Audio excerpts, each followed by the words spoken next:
میرے سامنے ایک حدیث ہے، سنن ابن ماجہ کی صحیح حدیث ہے.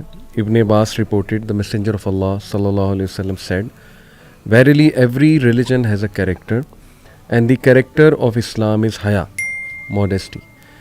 تو دیکھیے کہ اس حدیث میں صاف واضح ہے کہ اسلام کی پہچان اور اسلام کی شناخت وہ حیا ہے.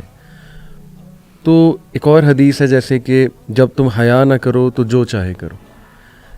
پھر دیکھیے حیا کو ایمان کے ساتھ بھی جو ہے وہ ریلیٹ کیا گیا کہ ظاہر ہے جب حیا نہیں رہی تو ایمان نہیں رہا اور پھر انسان جو مرضی کرتا پھر.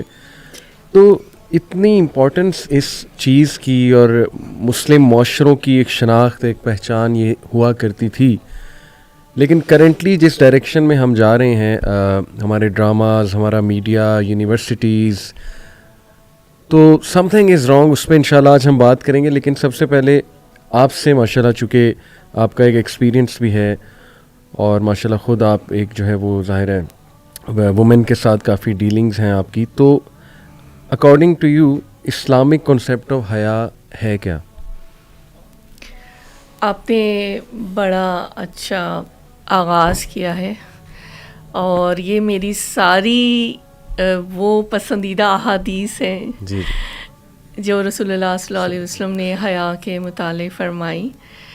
قرآن بھی یہ بات بار بار چوکاتا بھی ہے اور کہتا بھی ہے. سورہ علق میں اللہ تعالیٰ فرماتے ہیں کہ کیا وہ نہیں جانتا کہ اللہ تعالیٰ اسے دیکھ رہے ہیں.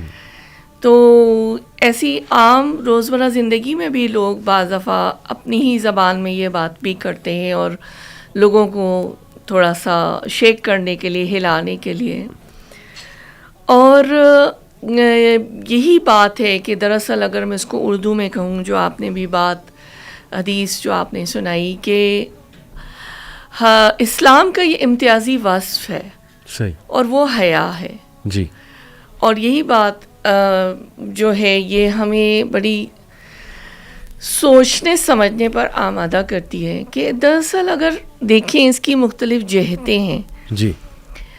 اور یہ جو بات ایک اور حدیث میں مجھے اچھی لگتی ہے جس کا مفہوم ہے کہ حیا کا حقدار سب سے زیادہ اللہ تعالیٰ ہے. تو اس کی 3 جہتیں یہ ہیں کہ سب سے پہلے تو جب ہم چاہے خلوت میں ہوں یا جلوت میں ہوں، لیکن چونکہ اللہ تعالیٰ ہمارے ساتھ ہیں اور ہمیں ہر وقت دیکھ رہے ہیں، تو ہم پھر کوئی ایسا منکر اس سے جو ہے ہمیشہ اس کے قریب نہیں جائیں گے اور اس سے بچنے کی کوشش کریں گے. اس کے بعد دوسری جہت جو مجھے یا دوسرا نقطہ جو مجھے نظر آتا ہے اور جو علماء نے اس بتایا کہ اپنے نفس کا حق ہے اس سے حیا کرو. جی. یعنی وہ جو قرآن بھی بار بار کہتا ہے نا کہ تم اپنی جانوں پر ظلم نہ کرو، جی. اپنی نفس پر ظلم نہ کرو. ظلم سے مراد یہی کہ گناہ اور منکرات جس سے روکا گیا ہے. بالکل. تو جتنا ہی قریب جاتے ہیں اتنا ہی قریب ہم اس خدا نخواستہ آگ کی طرف جا رہے ہوتے ہیں. صحیح. اور پھر حیا بندوں کے حقوق کے لحاظ سے اس میں بھی اعمال کی بات آ جاتی ہے کہ ہم ان کے ساتھ پھر ان کی جو حق تلفی ہے وہ نہیں کریں گے. ہمیں یہ پتہ ہوگا نا کہ یہ حقوق العباد ہے اور یہ ہمیں ادا کرنے. تو دراصل ایسے اگر سوچا جائے تو حیا، موڈسٹی اور یہ سب ہمیں باتیں جو ہیں یہ نظر آتی ہیں اور ہم اس کو سطحی نظر سے دیکھیں. جی.